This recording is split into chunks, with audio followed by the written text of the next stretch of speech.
은퇴를 앞두고 또 은퇴를 하고 나면 이젠 뭘 하지? 라는 게 아마 가장 큰 고민이실 겁니다. 자, 이럴 때 이분을 만나면 아마 큰 도움이 되실 겁니다. 이분은요, 아트센터 자원봉사에 밴드 활동, 또 라디오 방송 DJ, 거기다가 시각장애를 위한 책 읽기, 호스피스, 거기다 파워블로그까지 일일이 나열하려면 끝이 없을 정도로 다양한 활동을 하고 계신데, 이런 활동을 바탕으로 해서 인생 학교까지 여신 분입니다. 얼른 모셔서 자세한 얘기 나눠보도록 하겠습니다. 자, 선생님 안녕하세요. 네, 반갑습니다. 네, 반갑습니다. 와, 정말 굉장히 다양한 일들을 하고 계시네요. 이게 다 네. 가능하세요? 뭐, 저 나름대로 예. 좀 열심히 노력하고 있는데 아마 미흡한 점도 많을 겁니다. 아유, 아닙니다. 그럼 은퇴는 언제 하신 거예요? 네, 먼저 은퇴하게 된 과정을 제가 말씀드리는 게 나을 것 같은데요. 1970년도 말에 이제 대학을 졸업하고 금융회사에 입사를 했습니다. 네. 남들처럼 열심히 저도 일을 하다가 나이 40이 되던 해에 내가 이런 일을 언제까지 할 것인가 하는 물음을 저한테 스스로 해봤습니다. 예. 왜냐하면 이렇게 일만 하다가 생을 마칠 수는 없겠다 하는 생각이 들었던 거죠. 그때 당시 우리나라 사람들의 평균 수명이 60대 정도밖에 안 됐습니다. 네네. 그래서 저는 직장 생활을 한 50까지만 하자 이렇게 목표를 세우고 예. 50 후에 무엇을 할지는 내가 10년 동안 은퇴 준비를 하면서 구체화되지 않겠나 이렇게 생각을 했습니다. 먼저 경제적 자립을 해야 되기 때문에 예. 검소한 생활을 하면서 저축을 열심히 했습니다. 예. 나이가 50이 되었을 때 사실 실천을 못했습니다. 어떤 실천을? 은퇴를 하기로 했던 계획대로 그런 계획을 실천하지 못했고 예. 왜냐하면 그때 당시에 제가 좀 미흡했다고 생각했고요. 아이들도 그때 대학에 다니고 있어서 한 3년 동안 더 직장 생활을 했습니다. 근데 이렇게 마냥 미룰 수는 없겠다 싶어서 53세에 은퇴를 했습니다. 아, 그러셨군요. 예. 참, 그 이후에도 보면 굉장히 많은 일들을 하셨는데, 그 중에서도 이제 가장 눈에 띄는 게 바로 이제 지역 라디오 DJ예요. 이건 또 어떻게 하게 되신 거예요? 제가 직장에 사표를 냈고, 네. 우리 지역사회에 좀 기여할 바가 없을까 하고 찾아보다가, 어느 날 매체 방송국 진행자를 모집한다는 광고를 보고 제가 어플라이를 했습니다. 예. 뭐 방송 경험은 없었지만 대학 때 학비를 벌기 위해서 제가 음악다방에서 DJ를 좀 했었거든요. 예. 그런 경력이 좀 인정이 돼서 선발이 됐습니다. 네. 처음 2년간은 분당 지역의 문화예술계 인사들을 초청해서 제가 인터뷰를 했었고요. 예. 그 이후 2년간은 이제 양서를 골라서 시청자들한테 책을 읽어주는 그런 프로그램을 진행했었습니다. 예. 근데 이게 DJ를 한다는 게 사실 굉장히 쉬운 일이 아니잖아요. 저도 해봐서 알지만. 거기다가 뭐 제가 알기로는 문화 프로그램을 담당하셨다니까 문화 쪽으로도 좀 많이 아셔야 될 것 같고, 음악도 알아야 되고. 이쪽으로 원래 좀 관심은 좀 있으셨어요, 그러면? 집안에서 클래식 음악을 좋아해서 저도 어렸을 때부터 고전 음악을 많이 들었습니다. 그래서 직장에 다닐 때도 직원들과 음악 동호회를 결성을 해서 같이 음악회에 다니기도 하고 또 음악을 자주 듣다 보니까 욕심이 생겨서 악기도 몇 가지를 좀 배웠습니다. 네. 그렇게 자연스럽게 또 문화적인 감각을 익히게 되신 것 같은데. 그런데 이제 그 밴드 활동은 제가 이제 좀 아까도 좀 놀랍긴 했어요. 야, 이거 하려면 쉽지 않을 텐데 악기는 그렇게 좀 자연스럽게 익히게 되셨나 봐요. 그러면. 네. 아까도 말씀드렸듯이 음악을 좋아하니까 악기 연주도 하고 싶다는 그런 이제 욕심이 생기더라고요. 고등학교 관악부에 들어가서 드럼을 배웠습니다. 드럼이요? 이제 대학 올라가서 친구들과 프레시맨 때는 활동을 하다가 졸업을 하면서 사실 접었습니다. 근데 성인이 되어서 직장 생활을 하고 은퇴할 무렵에 같은 이웃에 살고 있는 성당 교우가 제가 드럼을 쳤던 것을 알고 우리끼리 한번 밴드를 결성을 해보자 하고 저한테 권유를 해서 그때 당시 이제 밴드를 결성을 해서 지금까지 12년째 활동을 하고 있습니다. 12년 동안요. 야, 지금 좀 잘 치시겠네요, 이제 좀. 네. 아직 뭐 젊었을 때처럼 그렇게 순발력은 많이 떨어졌죠. 그 이제 또 독특한 경력을 중에 하나가 바로 이 호스피스 활동이에요. 좀 액티브한 활동을 하시다가 호스피스는 굉장히 좀 정적이잖아요. 그렇죠. 이런 활동까지 어떻게 하게 되신 거죠? 제가 은퇴를 하고 나서 의사가 되었으면은 지역민들을 위해서 아주 좋은 활동을 할 수 있었을 걸 하는 생각이 들더라고요. 예. 근데 제가 그때부터 의학 공부를 하기는 나이가 많았었고요. 예. 그래서 대안으로 이제 간호학을 공부해야 되겠다 생각을 했습니다. 네. 그래서 방송통신대학에 간호학과가 있어서 제가 3학년으로 편입을 하려고 그랬었는데 네.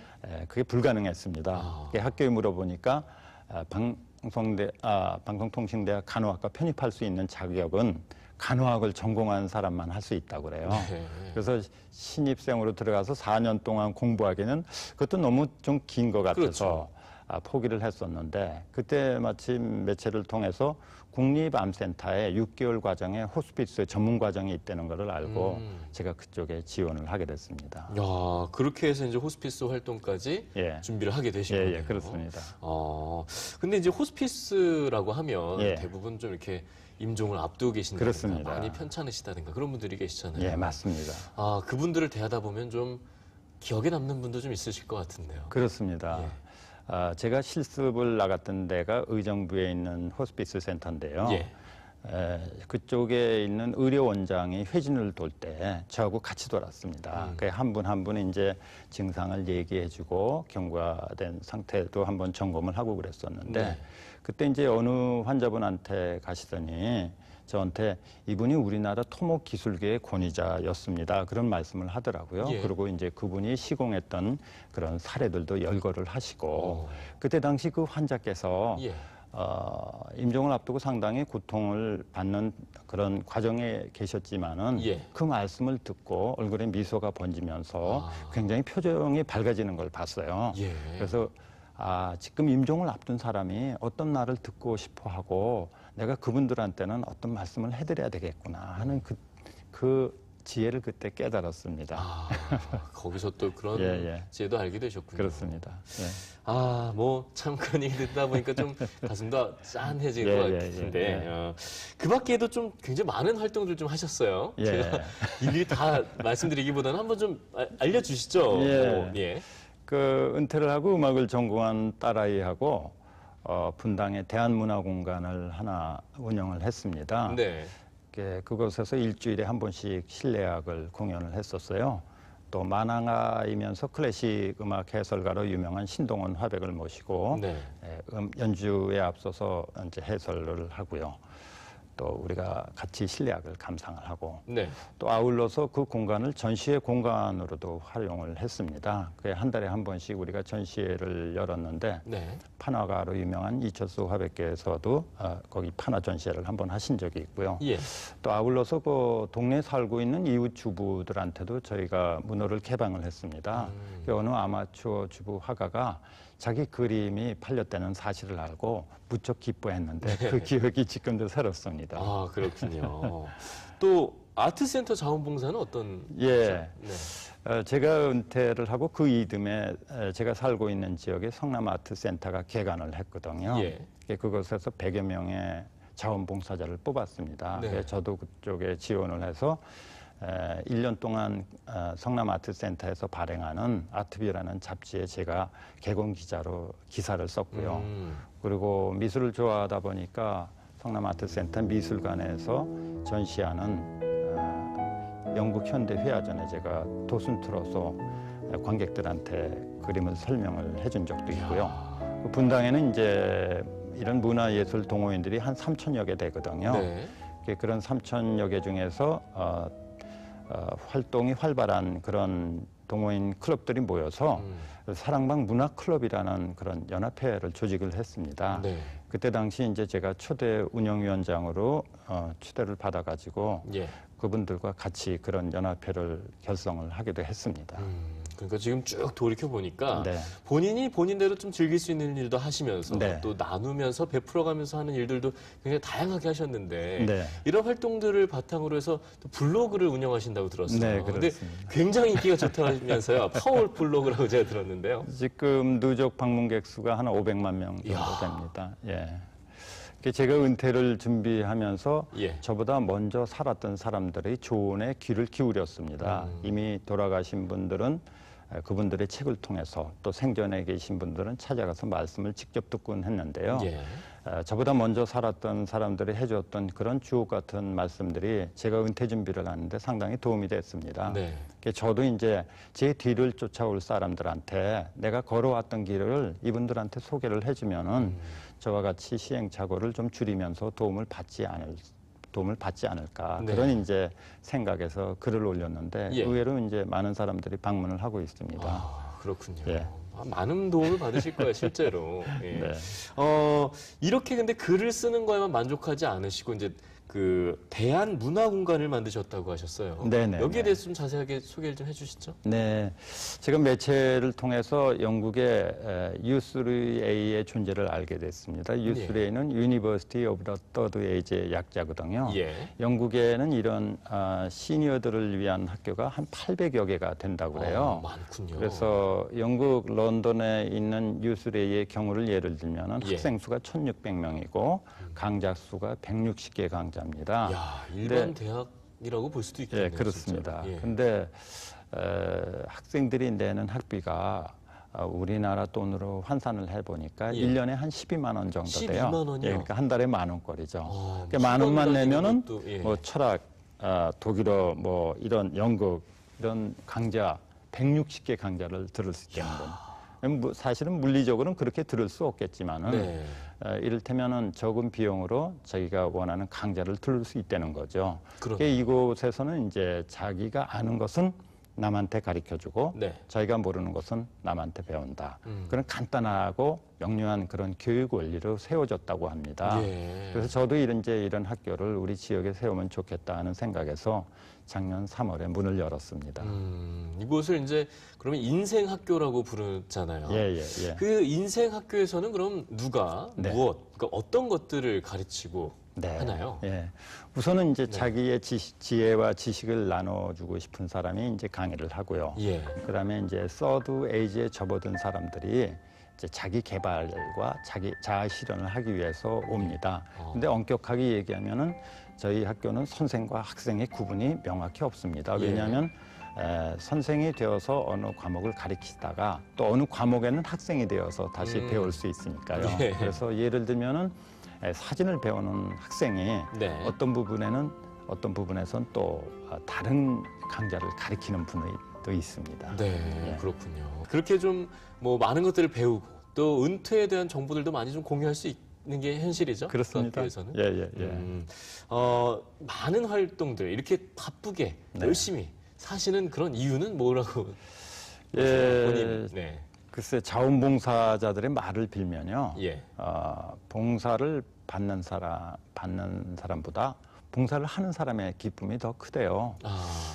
저도 공감합니다. 예. 저도 이제 개포동에 있는 하상점자 도서관에서 일주일에 한 번씩 책을 읽어주고 오는데요. 예. 그곳에 갔다 올 때마다 마음이 참 기뻐요.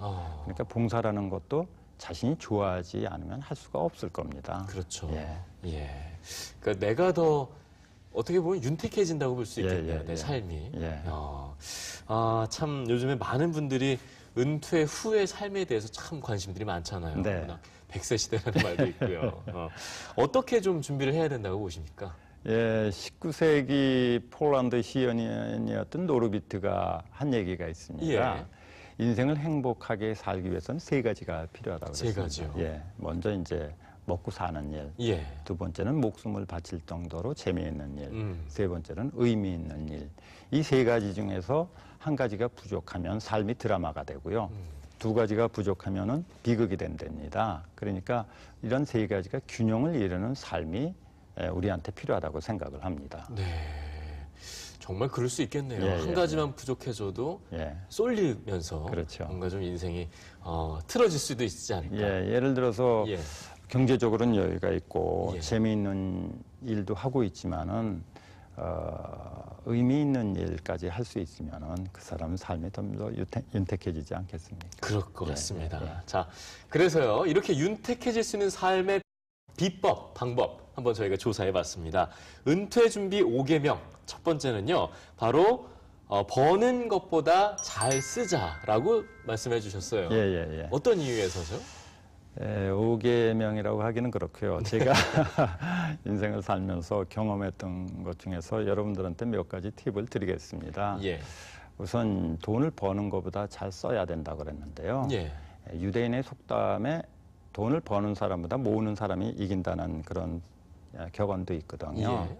그게 저는 모으는 것도 중요하지만 잘 쓰는 것도 중요하다고 생각합니다. 네. 사실 부자가 부자라고 그래서 다 행복할 수는 없을 거예요. 예. 하지만 돈이 없어서 가난하다면 그것도 또 행복할 수가 없을 겁니다. 그래서 네. 우리가 경제적 자립을 좀 이루어야 될 것 같은데요. 이렇게 말씀드린 많은 사람들은 이제 또 목돈이 필요하다고 생각할지 모르겠지만은 예. 사실 목돈이 필요하기보다는 우리가 생활비에 상응하는 그런 현금 흐름을 창출하는 게 중요합니다. 네. 목돈이 많이 필요하다는 거는 어떤 의미에서는 금융기관에서 자기 상품을 팔기 위해서는 마케팅의 한 방법이라고 할 수가 있습니다. 그래서 저는 이제 그런데 휘둘리지 말고 본인이 생활비가 얼마나 들어갈지 한번 예상을 해보고 네. 그 생활비에 상응하는 현금을 만들면 되거든요. 그 직장 생활을 정상적으로 한 사람이라면은 국민연금을 통해서 그 생활비의 반 정도는 조달이 가능할 거예요. 연금으로요? 예, 예. 네. 대개 이제 은퇴 후에 부부의 생활비를 한 200만 원 정도로 잡고 있거든요. 예. 예. 그리고 이제 직장 생활을 정상적으로 하고 나이가 그 정도 되면 집 한 채 정도는 아마 있을 겁니다. 네. 그럼 주택연금을 이용해서도 나머지 반을 해결할 수가 있어요. 그러니까 우리가 자금이 없더라도 예. 주택연금과 국민연금을 위해서 이용해서 생활비에 상응하는 현금 흐름을 만들 수가 있는 거죠. 그러니까 목돈이 없다고 해서 너무 주눅들지 말았으면 좋겠습니다. 예. 또 한 가지 이제 중요한 것은 사실 우리가 남이 원하는 삶을 살고 있지 않을까 그렇게 생각이 되는데 네. 남이 원하는 걸 자기가 원하는 걸로 착각하는 경우가 있거든요. 그럴 수 그래서 저도 있죠. 이제 호스피스 현장에서 봤지만은 임종을 앞둔 사람이 후회하는 건 남이 원하는 삶을 살았다는 겁니다. 예. 근데 임종 시기에 그것을 깨달으면 얼마나 억울하겠습니까? 예. 그래서 남이 원하는 삶보다 자기 원하는 삶을 살아야 되는데 사람들이 이제 그렇지 못하고 남의 눈을 의식을 많이 하거든요. 예. 이를테면 명품 브랜드에 목을 맨다든가 아니면 경조사를 화려하게 치른다든가 네. 그런 게 이제 그런 예라고 볼 수 있습니다. 그래서 예. 사실 그게 혼주나 상주에 도움을 주는 게 아니고 네. 장례업자나 웨딩업자의 주머니만 채워주는 그런 결과를 초래하기 쉽거든요. 네. 그러니까 소비를 합리적으로 하는 게 저는 중요하다고 생각합니다. 그럼 이제 지금 얘기해 주신 게 제가 네. 보기엔 이제 두 번째로 짚어주신 부분인 것 같아요. 네. 남의 말을 따르지 말자. 이 네. 부분이 맞습니까? 네, 그렇습니다. 네. 남의 말은 따르지 말아야 되면 물론이고요. 네. 제가 여기서 드리는 말도 듣지 않았으면 좋겠습니다. 왜냐하면 우리가 살아오면서 예. 가치관이라든지 성향이라든지 또 환경이라든지 이게 생활 방식이 다 틀리거든요. 예. 그러니까 어떤 사람의 말을 그대로 따라해서는 실패할 수 있는 가능성이 많습니다. 예. 흔히 이제 은퇴를 하면 마음이 조급해가지고 프랜차이즈 본사의 창업 설명회를 가서 듣고 흔히 요식업을 창업하는 경우가 참 많은데, 많죠. 예, 요식업이라는 게 벤처기업보다 더 리스크가 큰 사업입니다. 그러니까 그런 사업을 창업을 해서 그동안 모아놓은 퇴직금을 날리는 사례도 많이 봤습니다. 그래서 저는 남의 말에 그대로 휘둘리기보다는 네. 자기 생각을 키우는 게 더 중요하다고 보거든요. 예. 이를테면 이제 그런 자기가 좋아하지 않는 일보다는 자기가 잘할 수 있는 일에 착안을 해서 그런 쪽에 사업을 하는 게 오히려 성공 가능성이 더 크지 않을까 이렇게 생각합니다. 네. 이렇게 두 가지를 이제 챙겨봤는데요. 네네. 5가지 중에. 세 번째를 한번 또 살펴볼게요. 세 네. 번째는요. 무엇을 좋아하는지 알자라고 네. 얘기하셨어요. 그렇습니다. 네. 많은 사람들이 자기가 무엇을 좋아하는지 모르고 있습니다. 미국 CNN하고 타임즈에서 공동조사를 해봤더니 네. 미국의 62%가 여가 시간에 하지 않아도 될 일을 하고 있다고 그래요. 네. 그건 자신이 무엇을 원하는지 잘 모르는 겁니다. 그래서 우리들도 자신이 무엇을 원하는지 우선 알 수 있으면은 저는 은퇴 준비 반은 끝난 거라고 생각을 합니다. 왜냐하면 거기에 포커스를 맞춰가지고 은퇴 준비를 하면 되니까요. 그렇죠. 네. 정말 저도 어떻게 보면 자신을 모르고 있다. 또 저 포함해서 많은 분들이 정말 그 고민을 제일 크게 하지 않을까 싶어요. 네, 그렇습니다. 네 번째 한번 살펴볼게요. 네네. 이 점은 이제 혼자 할 수 있는 취미를 배우자. 예. 이건 어떤 의미에서일까요? 네. 이제 우리가 사회생활을 하면서 많은 사람과 인간관계를 맺는데요. 예. 그 인간관계가 대개 이해관계에 의해서 맺어진 관계거든요. 그런데 직장을 그만두면서 이런 관계는 희미해지거나 궁극적으로 끊어집니다. 네. 또 동네에는 마땅히 아는 사람도 없죠. 또 아내하고 같이 어떤 시간을 가질라도 아내는 아내대로 또 바빠요. 그렇죠. 네. 아이들도 마찬가지입니다. 예. 아이들도 어렸을 적부터 그런 대화를 자주 나누었으면 모르겠지만은 네. 그렇지 않으면은 아이들이 뒷공문이 치기 시작합니다. 그래서 아버지들이 참 무척 외롭습니다. 그래서 혼자 할 수 있는 취미를 저는 배우라고 권유하고 싶은데요. 예. 이를테면은 뭐 사진 찍기라든지 그림 그리기, 악기 연주 같은 게 그런 좋은 예인데요. 네. 이런 걸 통해서 이제 동호회에 가입을 하게 되고 그분들과 또 다른 인간관계를 맺게 됩니다. 그렇게 되죠. 이런 인간관계는 이해관계를 떠나서 맺은 관계이기 때문에 네. 사회에서 맺었던 관계보다 오래 갑니다.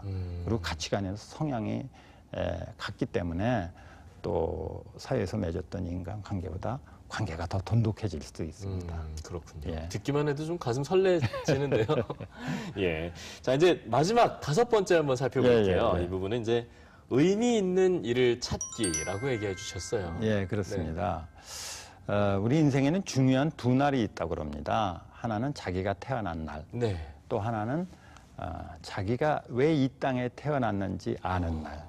근데 많은 사람들이 두 번째 의미는 모르고 운명을 하는 경우가 많다고 그래요. 예. 근데 어떻게 보면 우리 내면에는 의미 있는 삶을 살고 싶다는 그런 욕구가 다 있을 겁니다. 예. 경제적으로 윤택하고 어떤 아까도 말씀드렸지만 재미있는 활동을 하더라도 우리가 의미 있는 일을 하지 않으면은 어딘가 모르게 허전하고 만족한 삶을 살 수 없다고 보거든요. 예. 근데 의미 있는 일이라는 거는 누구나 가치관이나 성향에 따라서 다르기 때문에 네. 그거는 이제 자기 혼자 고민을 하면서 자기가 찾아볼 필요가 있다고 생각합니다. 네. 야, 이 5계명이라고 얘기하기는 부끄럽다고 얘기하셨지만 이거 5가지만 지켜도 정말 이제 후반전이 두려워지지가 않을 것 같습니다. 예, 그렇습니다. 네. 예. 그런데요, 이런 은퇴 준비는 그렇다면 언제부터 시작하는 게 좋다고 보세요? 예, 저는 이럴수록 좋다고 생각합니다. 이럴수록요? 경제적 자립을 하기 위해서 네. 복리의 마술이란 개념을 알면은 제 말씀의 뜻을 이해를 할 것 같고요. 예. 우리가 대학에 입학하기 위해서 미리 준비를 한 사람은 더 많은 좋은 성적을 얻을 테고요. 또 이런 방송국이나 언론 매체에 입사를 하기 위해서도 우리가 대학교 다닐 때 미리 준비한 사람이 벼락치기로 공부한 사람보다 유리할 겁니다. 마찬가지로 우리가 재직 중에 미리 은퇴 준비를 해두는 게 꼭 필요하다고 생각을 합니다. 그렇겠네요. 그때부터 준비하면 좀 여유 있게 그렇습니다. 폭넓게 자신을 돌아볼 수도 있을 것 같고. 오히려 수월하게 할 수 있죠. 예. 앞으로도 좀 이런 삶의 지혜 좀 많이 계속해서 나눠주실 거죠? 예, 저는 우리 아름다운 인생학교와 같은 커뮤니티가 지역 곳곳마다 생겨서 우리 시니어들이 주눅 들지 말고 활기찬 삶을 살았으면 좋겠습니다. 네, 알겠습니다.